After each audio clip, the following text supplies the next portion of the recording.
Bonjour. Donc, on se retrouve pour faire un point sur les réactifs limitants et les réactifs en excès. Considérons tout d'abord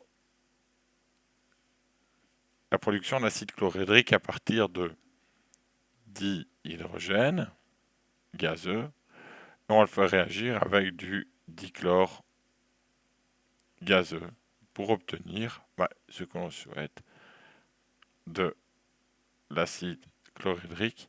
Et oui, l'acide chlorhydrique est sous forme gazeuse, hein. Dans les bouteilles, c'est un gaz qui est dissous dans l'eau.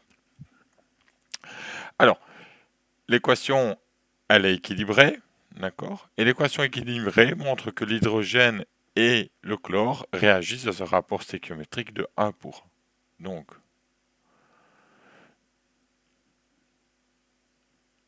H2 et Cl2, ils réagissent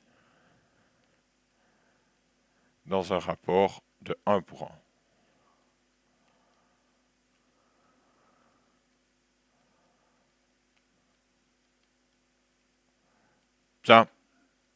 Ça fait pas de doute.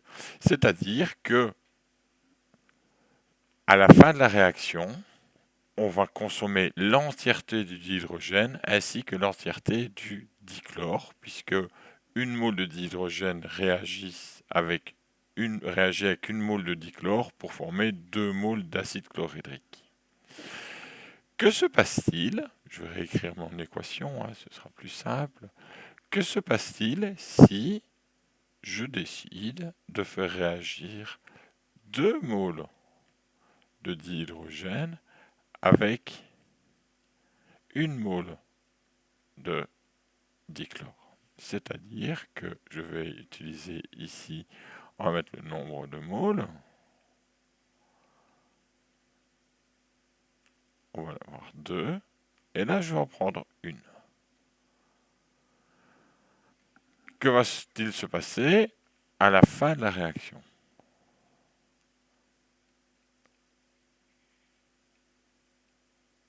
Hop, à la fin de la réaction, voilà, on voit mieux.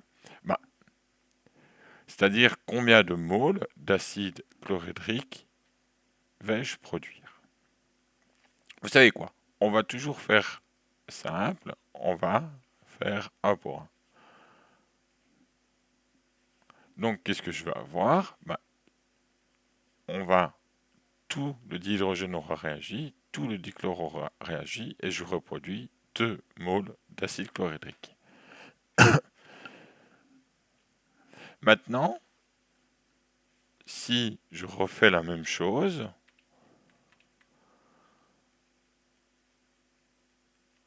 donc je produis 2 moles d'acide chlorhydrique puisque j'ai un rapport de 2 pour 1 par rapport au dichlore et au dihydrogène, hein.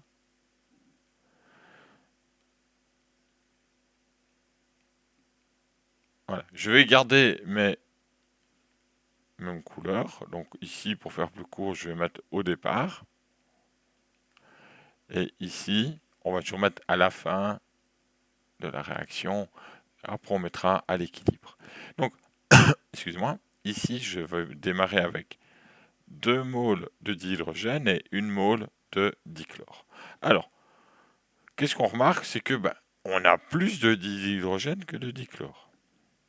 Donc, en fait, qu'est-ce qui va se passer? C'est que la réaction va avoir lieu, hein, je suis en présence des deux composés, mais quand la mole de dichlore aura réagi avec la mole de dihydrogène, il va me rester une mole de dihydrogène et j'aurai produit 2 moles d'acide chlorhydrique. C'est-à-dire que le dichlore, ici, il est considéré comme le réactif limitant.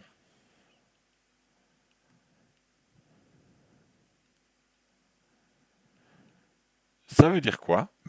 Que à un moment donné, tout le dichlore va être consommé et il me restera du dihydrogène. C'est lui qui va limiter la quantité d'HCl produit, puisqu'il est en défaut par rapport au dihydrogène.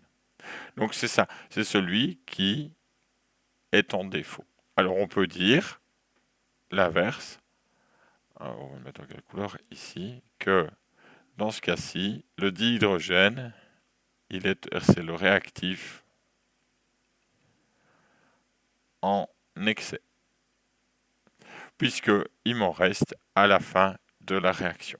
Donc le réactif limitant, c'est celui qui sera entièrement consommé. C'est celui en fait sur lequel on va se baser pour calculer le nombre de moles que l'on va pouvoir produire. Et le réactif en excès, c'est le réactif dont il va me rester une certaine quantité de matière à la fin de la réaction, puisqu'il n'a plus de partenaire pour finalement réagir.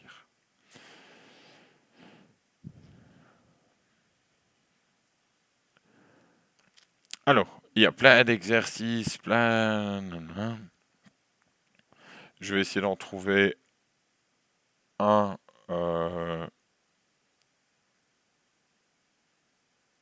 Voilà. On va faire celui-là ensemble. Ce coup-ci, je vais aller plus vite pour changer de feuille. Voilà. Donc, je vais prendre une autre réaction et on va revoir ce concept de réactif limitant, réactif en excès et voir ce qui s'y passe. Donc, je fais une réaction avec du silicium solide que je mets en réaction avec du diazote gazeux pour former de l'azoture de silicium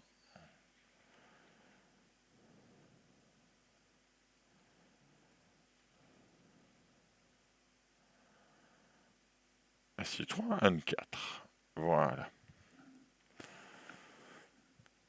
Alors, la question c'est quel est le réactif limitant ?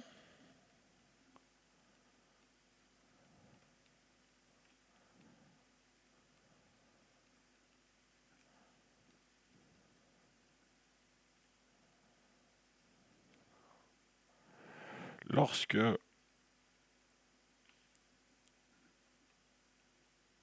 deux grammes de silicium réagissent avec et 1,5 g de diazote réagissent. Alors, vous en doutez, on ne peut pas dire le réactif limitant c'est le diazote parce qu'il y a 1,2 g. Non. Tant qu'on n'est pas passé en moles, on ne peut rien dire. Donc la première chose, c'est de convertir le nombre de grammes en nombre de moles. Vous commencez à connaître la chanson.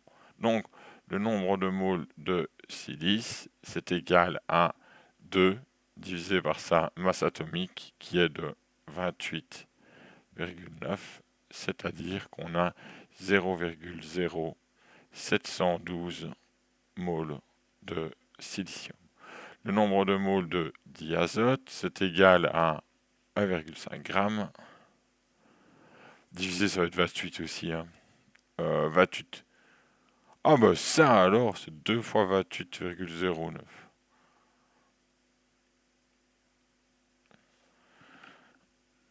C'est étonnant.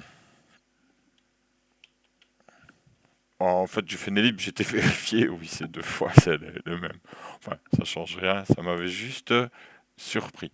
Donc, on a 0,0355 moles. Donc ici, on pourrait se dire, ah bah le réactif limitant, c'est le diazote. Non, parce qu'on n'a pas encore introduit les coefficients stéchiométriques, les facteurs stéchiométriques, les rapports stéchiométriques dans cette relation. Alors,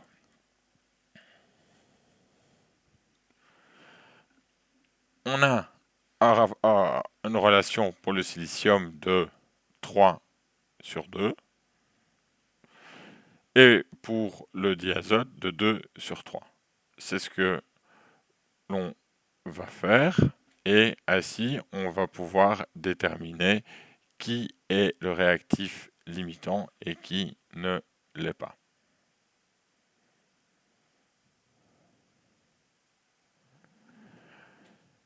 Alors, donc, j'ai 0,0712 moles de silicium et 0,0535 moles de diazote. On voit qu'on a un rapport de 3 pour 2, c'est-à-dire que je me doute que je dois avoir plus de silicium, de moules de silicium, que de moules de diazote pour former mon composé.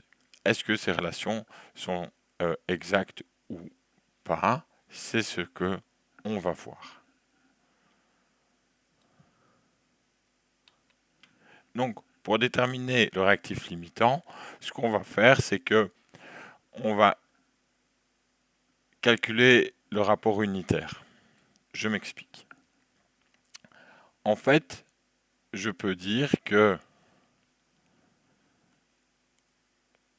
le nombre de moles de silicium divisé par 3 est égal au nombre de moles de diazote divisé par 2, qui est égal au nombre de moles du composé final divisé par 1.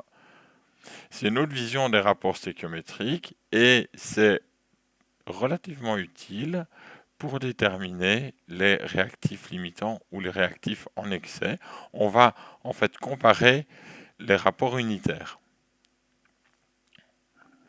Donc, en faisant cela, vous allez voir, on va faire ça très rapidement. Donc, puisque ces relations, je ne sais plus comment l'expliquer, mais on va faire l'exercice. Donc, si je prends le nombre de moles de silicium divisé par 3, c'est égal à 0,0712 divisé par 3. Le nombre de moles de diazote, c'est divisé par 2, donc on sera 0,0535 divisé par 2. Alors, je vais préparer ma petite calculette. Là, voilà.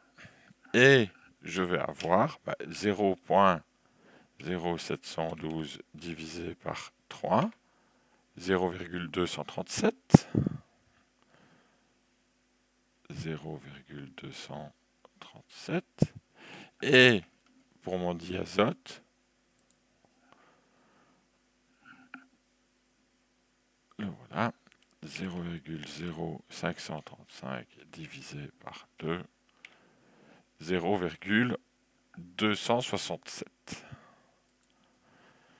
0,267. Donc, le réactif limitant, c'est bien le silicium, puisque son rapport unitaire est le plus faible.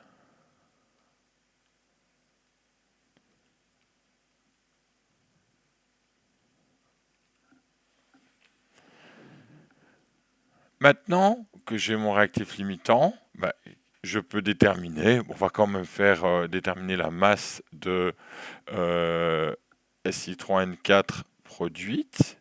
Je regarde si j'ai... bon, on va voir le nombre de moles, hein, et après on va avoir la masse. Bon, on va calculer le nombre de moles. On a un rapport de 1 pour 3, hein, une mole sur 3, donc je vais quand même le noter. Donc, Si3N4 divisé par SI, c'est égal à un rapport de 1 pour 3, d'où le nombre de moles de nitrure de silicium, ce serait égal à au nombre de moles que j'ai de disponible de silicium, 0,0724 fois 1 tiers, et on va arriver à 0,0268 moles de Si3N4. Hop là. Maintenant, on va, pour terminer, déterminer, ou on va rester sur le nombre de moles, c'est très bien. On est arrivé à notre exercice. Voilà. Merci et au revoir.